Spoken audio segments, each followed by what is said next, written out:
नमस्कार दोस्तों। कहानियों की श्रृंखला में आज सुनेंगे वरिष्ठ एवं लोकप्रिय कथाकार पुष्पा सक्सेना जी की कहानी एक लड़की शालिनी। तो आइए सुनते हैं कहानी। रेविशिंग वुमन संस्था का वार्षिक सम्मान समारोह प्रतिवर्ष आयोजित किया जाता था। उस दिन नारी शक्ति की प्रतीक एक महिला को उसकी उपलब्धियों, उसके संघर्ष और विजय आदि के आधार पर सम्मानित किया जाता था। संस्था की अध्यक्षा डॉक्टर नंदिता नाथ ने अपने वक्तव्य में कहा, मुझे यह बताते हुए बहुत खुशी है कि इस वर्ष रेविशिंग वुमन के गौरवपूर्ण सम्मान के लिए हमारे सियाटेल नगर की शालिनी यादव को सम्मानित किए जाने का निर्णय लिया गया है। एक छोटे शहर मथुरा से आई सामान्य लड़की शालिनी ने अकेले अपने अदम्य साहस, धैर्य और आत्मविश्वास से अनेकों कल्पनातीत विषम परिस्थितियों पर अपने संघर्ष से विजय प्राप्त की है। आज शालिनी ने अपने को न केवल अमेरिका में स्थापित ही किया है, बल्कि नारी शक्ति को चरितार्थ किया है। हमें शालिनी यादव पर गर्व है। मैं शालिनी जी को मंच पर आमंत्रित करती हूँ। स्थानीय मेयर महोदया से निवेदन है कि वह शालिनी जी को बुके देकर उनका स्वागत करने की कृपा करें। धीमे कदमों से मंच पर जाकर बुके लेती शालिनी के लिए तालियां गूंज उठी। कैमरों से शालिनी के चित्र लेने की होड़ लग गई। जलपान के समय स्त्रियों ने शालिनी को घेर लिया। सब उसके संघर्ष की कहानी जानने को उत्सुक थी, पर उतने कम समय में क्या शालिनी अपने वर्षों के जीवन संघर्ष की कहानी सुना सकती थी? घर वापस आई शालिनी फ्लावर वॉज में फूल सजाती वर्षों पुरानी यादों में खो गई। चित्र आंखों के सामने खुलते गए। दुबई से राजीव के परिवार के पुराने शहर मथुरा में वापसी से कॉलोनी की युवा पीढ़ी का राजीव हीरो बन गया था। राजीव के आने की सबसे ज्यादा खुशी शालिनी को हुई थी। बचपन से साथ खेलते दोनों ने एक साथ हाई स्कूल की परीक्षा उत्तीर्ण की थी। दोनों की मित्रता के उदाहरण दिए जाते थे। परिवार के साथ राजीव के दुबई जाने से शालिनी को अपने मित्र की कमी खलती थी। पड़ोसी होने के कारण शालिनी और राजीव के परिवारों में भी घनिष्ठता थी। वर्ष बीत गए थे। अब राजीव एक मेधावी युवक बनकर वापस आया था और शालिनी भी मितभाषी सौम्य युवती बन चुकी थी। सादगी और सच्चाई के कारण शालिनी सबको प्रिय थी। वापस आने पर राजीव सबसे पहले शालिनी से मिलने गया। उसे देख शालिनी खिल उठी। दोनों का आपसी स्नेह और मैत्री पूर्वक थी। उनकी बातें खत्म ही नहीं होती थीं। राजीव महत्वाकांक्षी युवक था। उसने अपने भविष्य के सपने पहले ही निर्धारित कर लिए थे। अब वह अमेरिका से एमबीए करने जाने वाला था। राजीव जब भी अमेरिका के विषय में शालिनी को बताता, शालिनी सोचती, काश कभी वह भी सपनों के देश अमेरिका जा पाती। शालिनी भी आगरा यूनिवर्सिटी से होम इकोनॉमिक्स में मास्टर्स करने के लिए प्रवेश ले चुकी थी। राजीव शालिनी से कहता, अगर तुम अमेरिका जाना चाहती हो तो अमेरिका जाने के पहले तुम्हें अपने को तैयार करना होगा। वहाँ की लाइफ बहुत फास्ट है। वहाँ की लड़कियाँ हर क्षेत्र में लड़कों के समकक्ष ही नहीं, कहीं कहीं तो उनसे बहुत आगे हैं। अगर तुम अमेरिका के विषय में पढ़ो तो तुम्हें उनके मुकाबले अपने आप में और मथुरा शहर में बहुत कमियां जरूर नजर आएंगी। हमें डराओ नहीं। एक बात तुम नहीं जानते, भारतीय लड़कियां हर स्थिति और परिवेश में अपने को एडजस्ट कर लेती हैं। वैसे भी हम भला अमेरिका कैसे जा सकते हैं? मायूसी से शालिनी कहती, ऐसा क्यों सोचती हो? जहां चाह वहां राह। कोशिश करने से तुम्हारे सपने भी सच हो सकते हैं। मन में साहस और विश्वास हो तो क्या कुछ नहीं किया जा सकता। थैंक्स राजीव। मास्टर्स पूरी करने के बाद हम जरूर कोशिश करेंगे। तुम्हारे शब्दों से बहुत प्रेरणा मिली है। हमेशा याद रखूंगी। तुम्हारे लिए हमारी शुभकामनाएं। अचानक राजीव की बातों ने शालिनी में एक नया उत्साह और आत्मविश्वास जगा दिया। सबकी शुभकामनाओं के साथ राजीव अमेरिका चला गया। पर कभी कभी सपने भी सच हो जाते हैं। अचानक शालिनी के पापा के एक मित्र ने शालिनी के लिए एक रिश्ता बताया। अमेरिका से अमर नाम का युवक भारतीय लड़की के साथ विवाह करने भारत आ रहा था। आईआईटी से कंप्यूटर इंजीनियरिंग करने के बाद अमर अमेरिका में माइक्रोसॉफ्ट जैसी नामी कंपनी में काम कर रहा है। उसका परिवार हरियाणा के एक गांव में जरूर रहता है, पर परिवार के सब बच्चे सुशिक्षित थे। शालिनी के परिवार वाले अमर के परिवार से मिलने उसके गांव गए। शीघ्र ही अमर और उसके माता पिता शालिनी से मिलने मथुरा आने वाले थे। निश्चित दिन अमर अपने माता पिता के साथ आ गया था। धड़कते दिल के साथ शालिनी उसके सामने गई थी। अमर ने नरमी से पूछा, आपकी भविष्य की क्या योजना है? आगे क्या करना चाहती हैं?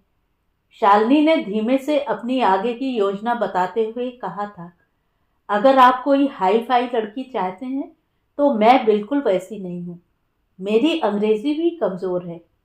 कोई बात नहीं, अमेरिका में आप सब सीख जाएंगी। मुझे आपकी सच्चाई पसंद आई है। एक बात और कहनी है, मैं अपनी एमएससी की पढ़ाई पूरी करना चाहती हूँ। उसमें कोई बाधा नहीं आएगी। वैसे भी मुझे ग्रीन कार्ड मिलने में कुछ समय लगेगा। अमर अभी H1 वीज़ा पर था। शादी के बाद पत्नी के साथ ग्रीन कार्ड लेने की सोचकर जल्दी शादी का निर्णय लिया गया था। 15 दिनों के भीतर शादी करके वह अमेरिका लौटने वाला था। अमर की हाँ से घर में खुशी का माहौल बन गया। सबने शालिनी के भाग्य को सराहा। उसकी माँ ने कहा, हमारी शालिनी बेटी है ही बहुत भाग्यवान। इसके जन्म पर इसके पापा का डीएसपी के रूप में सिलेक्शन हुआ था। ग्रेड अच्छे होने पर अब उन्होंने यूनिवर्सिटी में जॉब ले लिया है। विवाह की तैयारियों और रिश्तेदारों के आ जाने से शालिनी भी व्यस्त हो गई। सहेलियां चिढ़ाती, शादी के बाद शालिनी अमेरिकन बनकर लौटेगी, हमारे मथुरा की भला याद रहेगी। शालिनी सोचती, भला वह कभी मथुरा को भूल सकेगी जहां उसका मीठा बचपन बीता है। अंततः शादी का दिन आ पहुंचा। दिसंबर की ठंडी रात में भी शालिनी के मन में खुशी की ऊष्मा थी। विवाह हर्षोल्लास के साथ संपन्न हो गया। विदा होती शालिनी को उसकी मां ने प्यार से सीख दी थी, शालू बेटी, मैं जानती हूँ तू बहुत अच्छी लड़की है। कभी किसी की गलत बात पर भी विरोध न करके चुप रह जाती है। बस ऐसे ही अपने ससुर गृह में भी अपने माता पिता के सम्मान को बनाए रखना।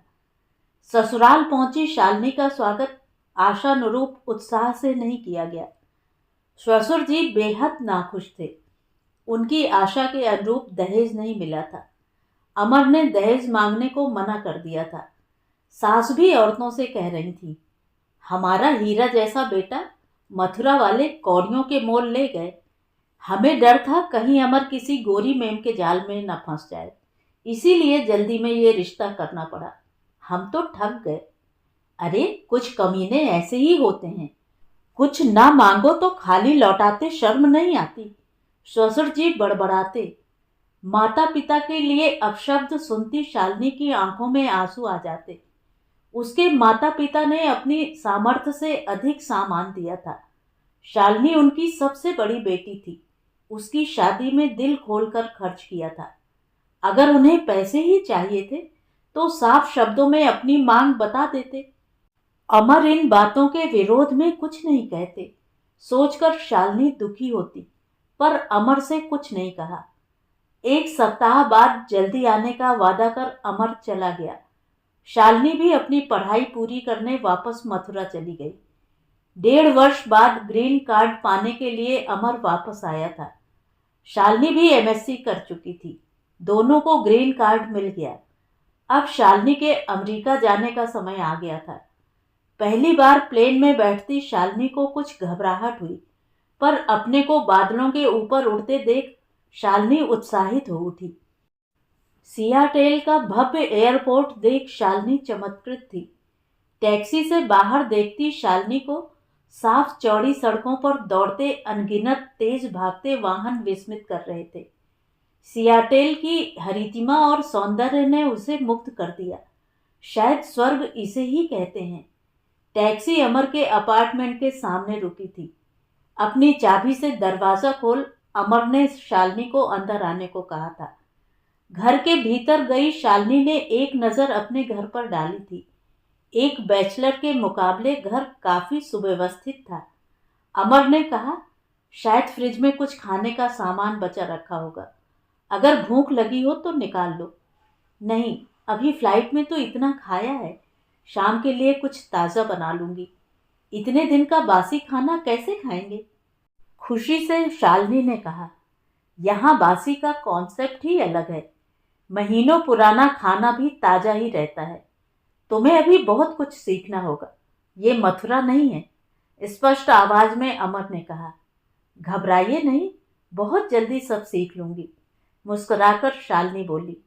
सबसे पहले तो जरा अपने कपड़े देखो, टीवी पर वेस्टर्न ड्रेसेस तो देखती होंगी, कम से कम दिल्ली से कुछ वेस्टर्न ड्रेसेस ही ले आती। तुम नहीं जानती यहाँ कपड़े कितने महंगे होते हैं, अमर ने रुखाई से कहा। शालिनी का मन बुझ गया। उसे तो यही पता था पति अपनी नवविवाहिता को गिफ्ट देने में खुशी का अनुभव करते हैं, पर शायद अमर ठीक कह रहा था। उसे इस बारे में पहले ही सोचना चाहिए था। अमर सवेरे जाकर देर शाम को लौटता था।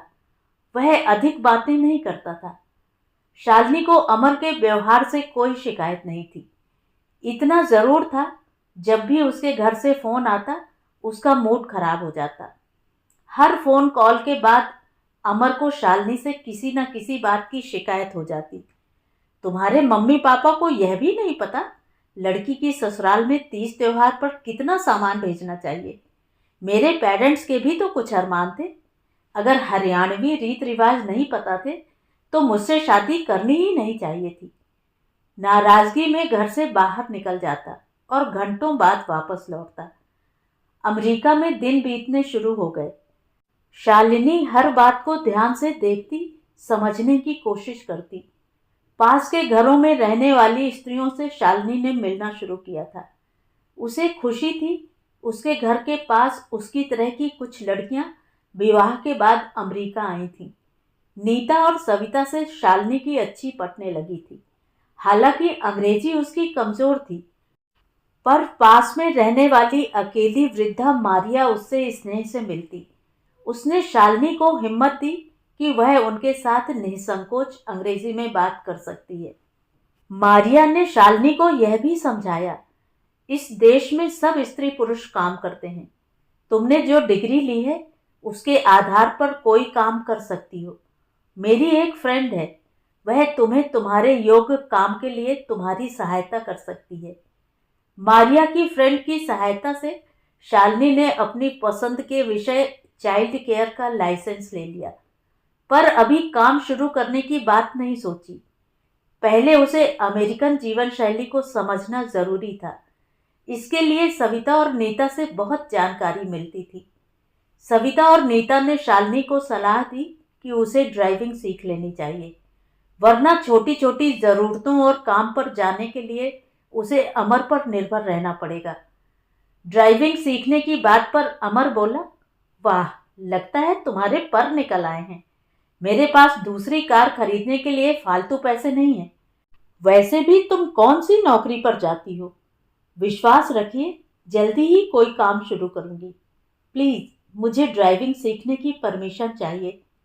शालिनी को राजीव की बात याद हो आई। उसने कहा था अमेरिका में लड़कियां कार ही नहीं बड़ी बड़ी बसें चलाती हैं। शालिनी के बार बार के अनुरोध पर अंततः अमर ने ड्राइविंग स्कूल में शालिनी का नाम रजिस्टर करा दिया। शालिनी पूरे मन से ड्राइविंग सीखने लगी। जिस दिन उसे ड्राइविंग लाइसेंस मिला उसकी खुशी का अंत नहीं था। उसने एक विजय पा ली थी। इस बीच उसने ग्राफिक्स डिजाइनिंग और इंग्लिश की क्लासेस भी पूरी कर लीं। अब शालिनी कोई काम तलाशने की बात सोच रही थी कि शालिनी को आभास हुआ कि वह मां बनने वाली है।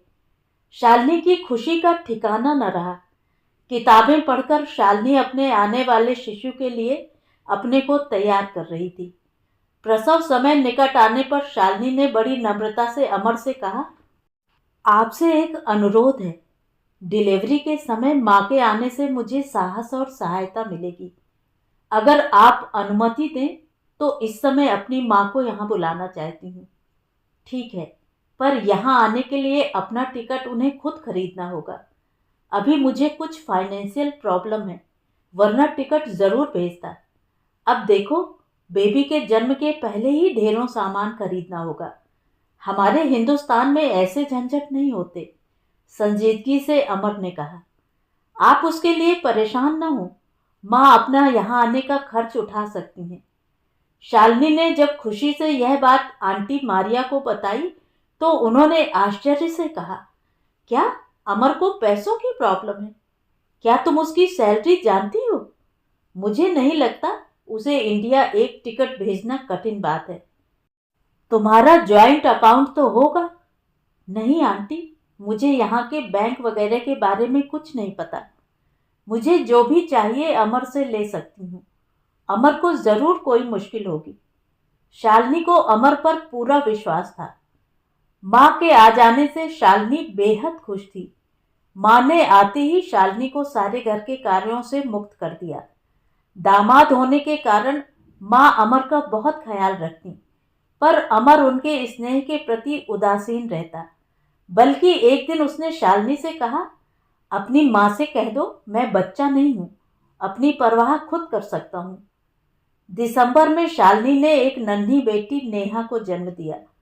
माँ और बेटी दोनों सकुशल हैं की सूचना जब अमर ने अपने परिवार वालों को दी तो बधाई की जगह उसे ढेरों उलाहने सुनने को मिले।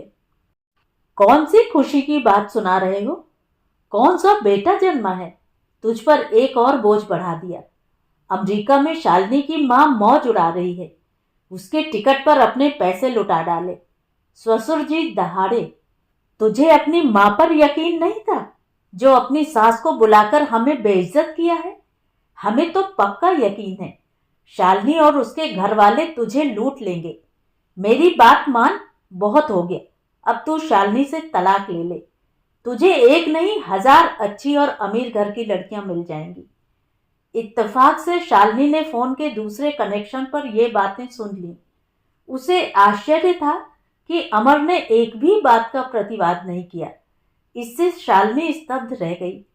अमर यह भी क्यों नहीं कह सका, माँ अपने पैसे खर्च कर यहाँ आई थी, अपनी बेटी और नातिन की सेवा करने आई हैं, मौज उड़ाने नहीं। वह तो घर से बाहर भी नहीं निकली थी। उस रात अमर बेहद उखड़े मूड में बाहर से खाना खाकर लौटा। कुछ स्वस्थ होते ही माँ को और अपमानित न होने देने के कारण शालिनी ने माँ को वापस भेज दिया।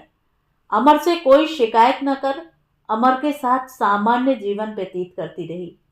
2 वर्ष बाद शालिनी फिर माँ बनने वाली थी। इस बार अमर ने अपने माँ बाप को बुला लिया।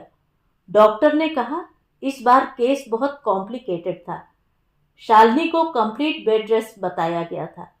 सास का मानना था शालिनी ने डॉक्टर को भरमाकर आराम करने का बहाना बनाया था। शालिनी बहाना करके सास से सेवा करवाना चाहती है।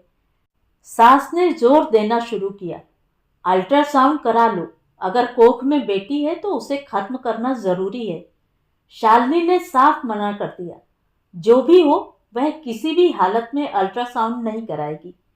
शालिनी के मना करने से सास का पारा और चढ़ गया, पर शालिनी नहीं मानी। दूसरी बेटी कोमल के जन्म से तो घर में भयंकर महाभारत छिड़ गई।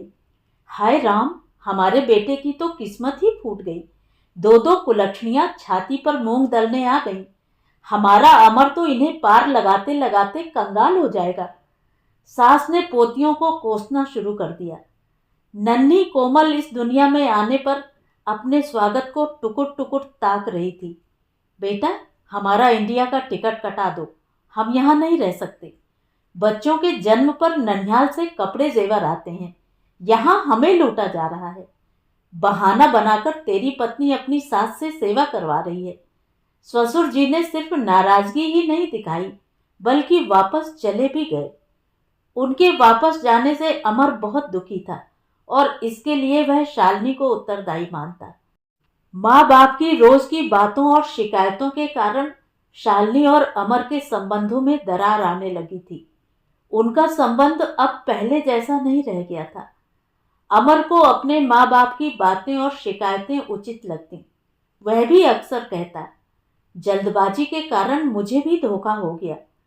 मेरे लिए एक से एक अच्छे प्रपोजल्स थे। ग्रीन कार्ड पाने की वजह से जैसा तैसा जो मिला स्वीकार करना पड़ा। शालिनी जवाब देना चाहती। उसने तो अमर से कुछ नहीं छिपाया था। अब शिकायत क्यों? पर अपने शांत स्वभाव के कारण वह मौन रह जाती। शालिनी विस्मित होती। आईआईटी का पढ़ा इंजीनियर अमर अपने माँ बाप की गलत बातों का विरोध न करके शालिनी पर अपनी नाराजगी उतारता। उनके जाने के कुछ दिनों बाद मथुरा से शालिनी के पापा ने शुभ सूचना दी कि शालिनी के भाई की शादी की तिथि निश्चित हो गई है।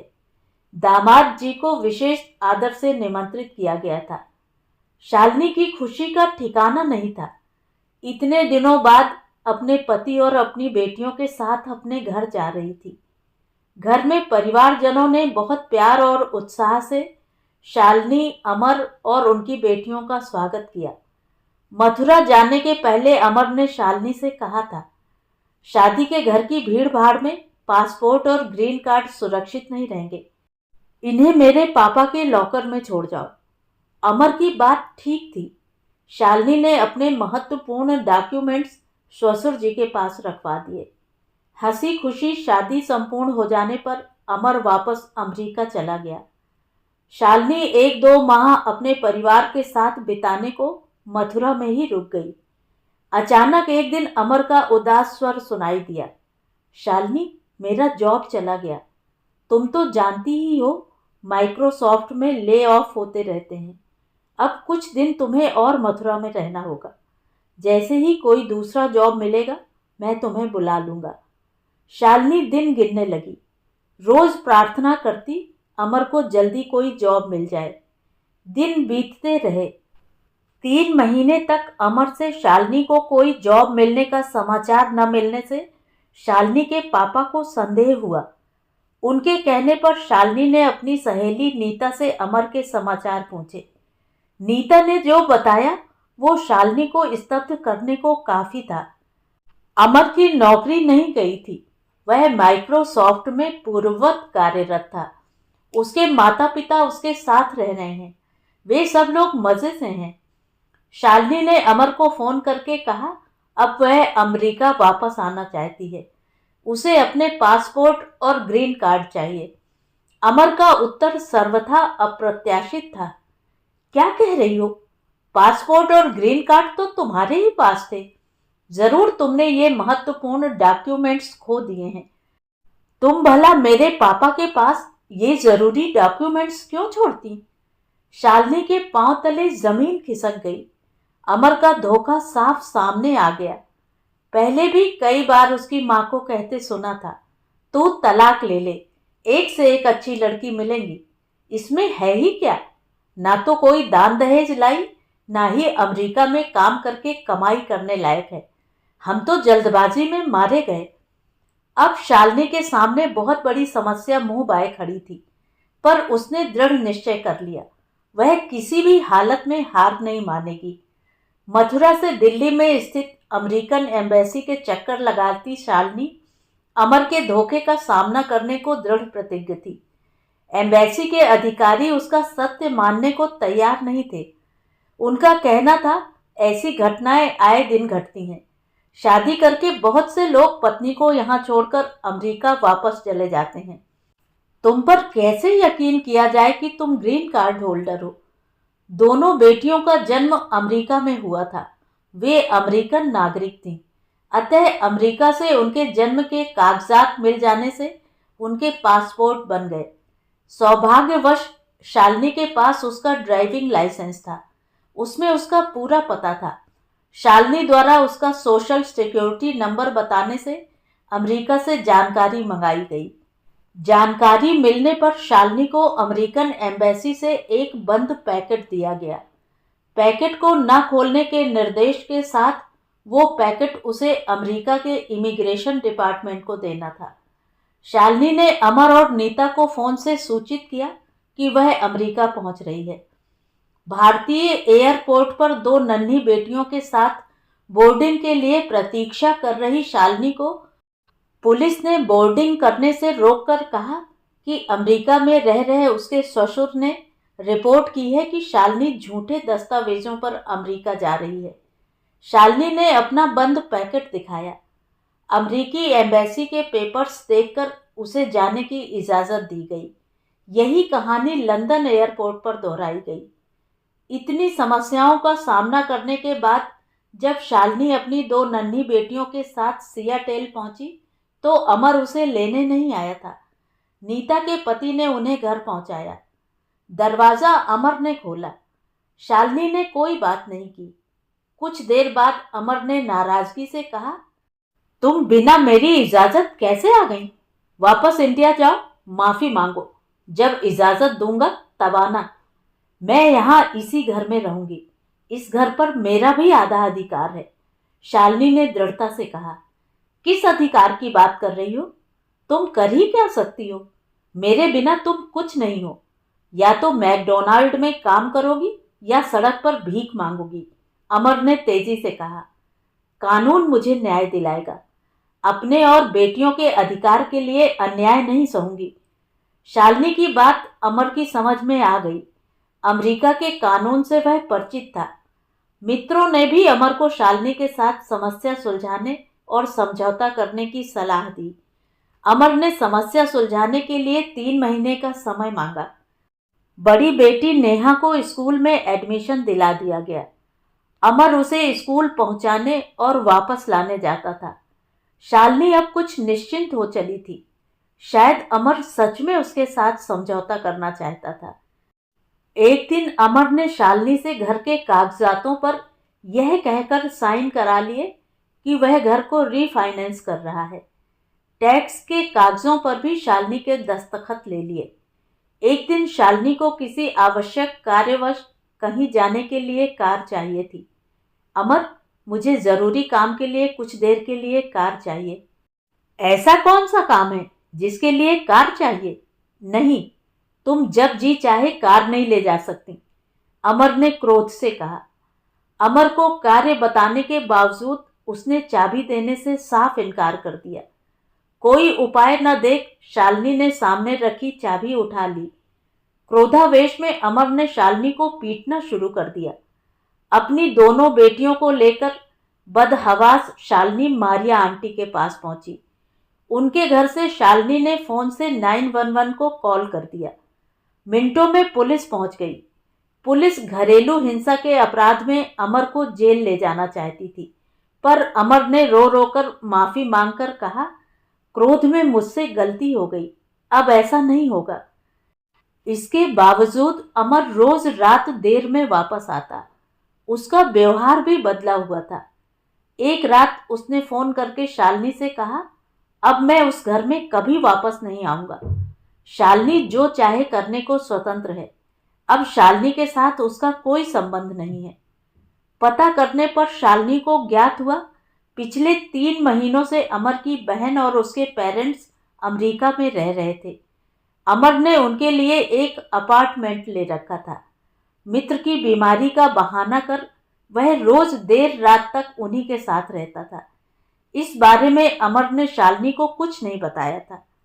अमर द्वारा शालिनी से संबंध तोड़ने की बात सुनकर शालिनी के मित्रों और मारिया आंटी ने शालिनी को समझाया। अमर द्वारा तलाक का नोटिस भेजने के पहले शालिनी को तलाक का नोटिस भेज देना चाहिए। इससे उसका केस मजबूत होगा। केस करने के अलावा अब कोई और चारा नहीं है। सबकी सलाह से शालिनी ने एक महिला वकील द्वारा अमर को तलाक का नोटिस भिजवा दिया। इस नोटिस ने अमर को बौखला दिया।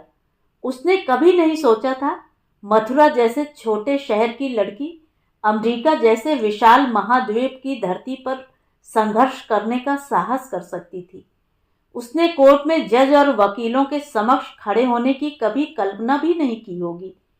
पूरी सच्चाई जानकर महिला वकील समझ गई शालिनी के साथ अन्याय हुआ है। उसने कहा, तुम डरो नहीं, तुम्हें चाइल्ड सपोर्ट और अदालत से पैसे दिलवाऊंगी। केस समाप्त होने तक तुम्हें उसी घर में रहने का अधिकार होगा। कोर्ट का फैसला होने तक अमर को अपनी पत्नी शालिनी को खर्चे के पूरे पैसे देने होंगे। शालिनी की दिन रात की नींद उड़ गई। कोर्ट और कचहरी के बारे में उसे कोई जानकारी नहीं थी। उस पर अमेरिका का कोर्ट। शालिनी की मां अपना सब कुछ त्याग कर शालिनी के साथ रहने को आ गई। अन्यथा 2 बच्चियों के साथ शायद वह अन्याय के सामने हार मानने को विवश कर दी जाती। मुकदमा शुरू होने पर जांच के आधार पर अमर का धोखा सामने आ गया। शालिनी की जानकारी के बिना उसने लाखों के स्टॉक्स बेच दिए थे। बैंक से पूरा पैसा निकालकर अपने माता पिता के नाम अकाउंट खुलवाकर पैसे स्विट्जरलैंड के बैंक में ट्रांसफर करवा दिए थे।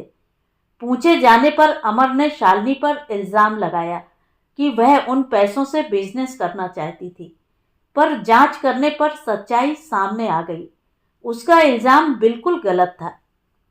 जज ने शालिनी के ससुर से कहा, या तो वह पैसे वापस करें, अन्यथा उन्हें जेल में डाल दिया जाएगा।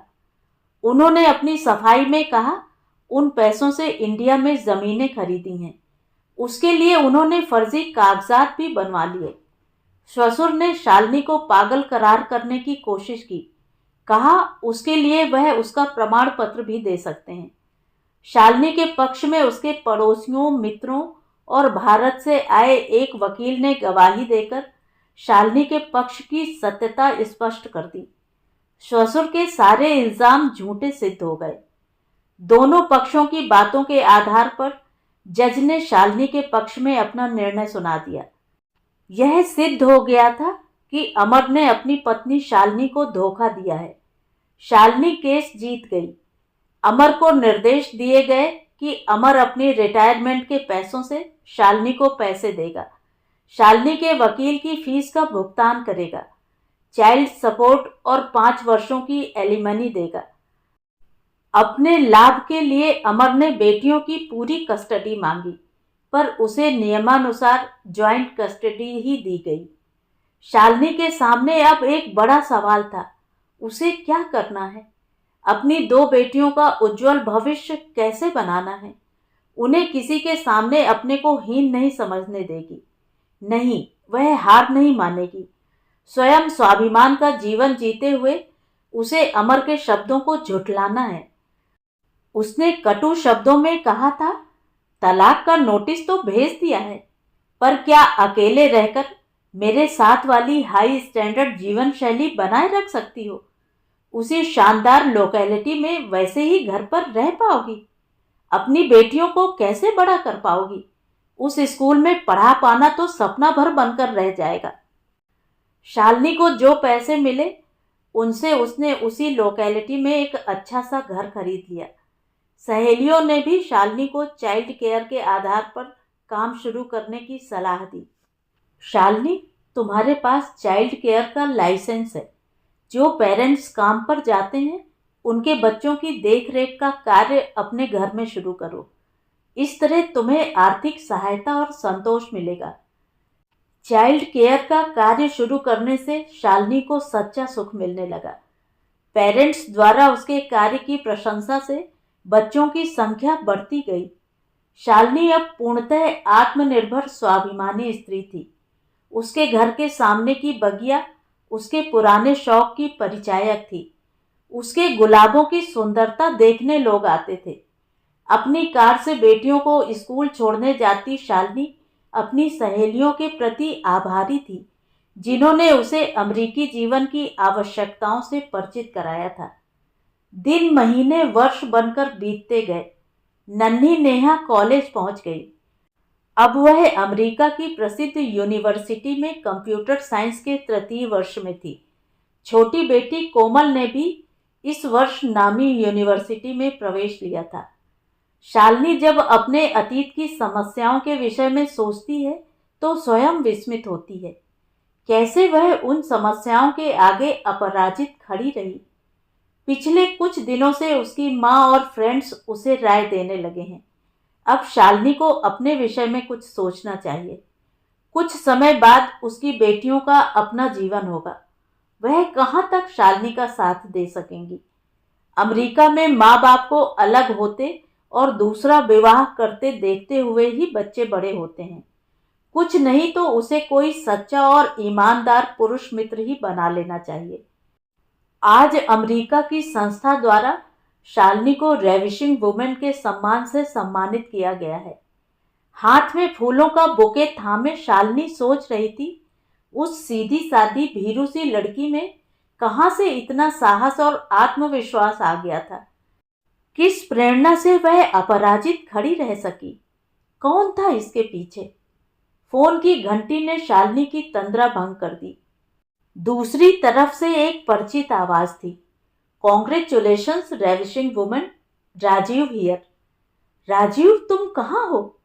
शालिनी की आवाज में उत्साह छलका पड़ रहा था। मैं कहाँ गया था, हमेशा तुम्हारे साथ ही तो था। सच कहो, क्या मेरे शब्द तुम्हें मुश्किलों में प्रेरणा नहीं देते रहे? अपने मन से पूछो, क्या वो मेरे दिखाए डर पर विजय पाने के लिए संघर्ष नहीं करता रहा? मानती हूं, पर तुमने तो अमेरिका आकर अपनी मित्र की खबर ही नहीं ली। मैंने क्या कुछ नहीं झेला राजीव। शालिनी का स्वर भीग गया था। सच्चे मित्र कभी दूर नहीं होते। मैंने तुम्हारे हर साहसी कदम पर गर्व किया है, हमेशा तुम्हारे बारे में जानकारी लेता रहा। बहुत चाह कर भी तुमसे मिलने नहीं आया। जानता था मुझे अपने साथ पाकर तुम कमजोर पड़ जाती, मेरी सहायता पर क्या निर्भर नहीं हो जाती। आज तुम्हारी जीत मेरी भी जीत है। अगर हार जाती तब क्या तुम सहारा देने आते राजीव? शालू, मैं तो अपनी हार मानता हूं। मैं गलत था, तुमने ठीक कहा था। भारतीय लड़कियों में हर स्थिति से एडजस्ट करने और उस पर विजय पाने की शक्ति होती है। तुमने ये बात सिद्ध की है। तुमने कभी अपने बारे में भी नहीं बताया राजीव। कहाँ हो, कैसे हो? जो कष्ट तुमने झेला मैंने भी सहा है। हम दोनों एक ही राह के राही हैं। कुछ दुर्भाग्यपूर्ण कारणोंवश मेरा भी मेरी पत्नी के साथ डाइवोर्स हो गया। तुम्हारी तरह 2 बेटों को बड़ा किया है, राजीव ने उदासी से कहा। तुम्हारे लिए बहुत दुख है। काश तुमसे मिलकर हम दोनों एक दूसरे के दुख बांट लेते। दरवाजा खोलो, शायद तुम्हारी मनोकामना पूरी हो जाए। दरवाजा खोलते सामने खड़े राजीव को देख शालिनी बिना कुछ सोचे उसकी फैली बाहों में समा गई। 20 वर्षों का अवसाद क्षण भर में तिरोहित हो गया। तो ये थी कहानी। कहानी आपको कैसी लगी कमेंट करके ज़रूर बताएं। और अगर मेरे द्वारा सुनाई हुई कहानियाँ आपको अच्छी लगती हैं और आप मेरे चैनल पर पहली बार आए हैं तो चैनल को सब्सक्राइब ज़रूर करें, लाइक करें और अपने दोस्तों और परिचितों में शेयर भी करें। बेल आइकन दबाना बिल्कुल भी न भूलें। धन्यवाद।